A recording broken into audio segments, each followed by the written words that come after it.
Long before the first sunrise on Earth, a sound echoed through the halls of eternity that had never been heard before. The sound of war. It wasn't a battle for land or gold, but for the very throne of the universe. 1/3 of the stars of heaven were swept away in a rebellion led by the most beautiful being ever created. Today, we witness the fall of the morning star and the battle that defined the fate of every soul.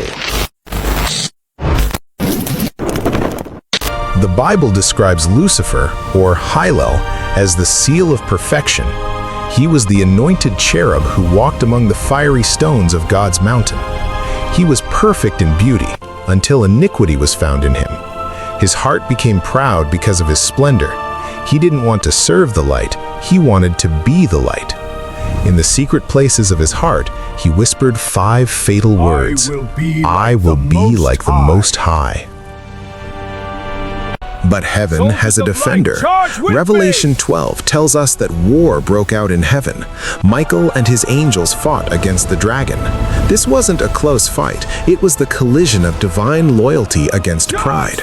Imagine the scale. Legions of light clashing against shadows in a realm beyond time. Michael, whose name means "who is like God," stood as the ultimate answer to Lucifer's pride. There was no longer any place found for the rebels in the presence of the Almighty.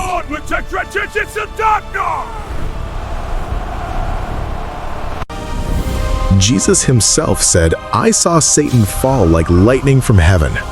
The morning star was stripped of his position and cast out into the lower dimensions.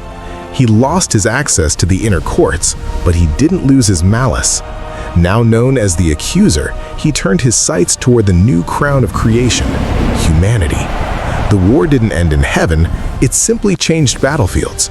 The struggle you feel in your own life today is the echo of that ancient cosmic explosion.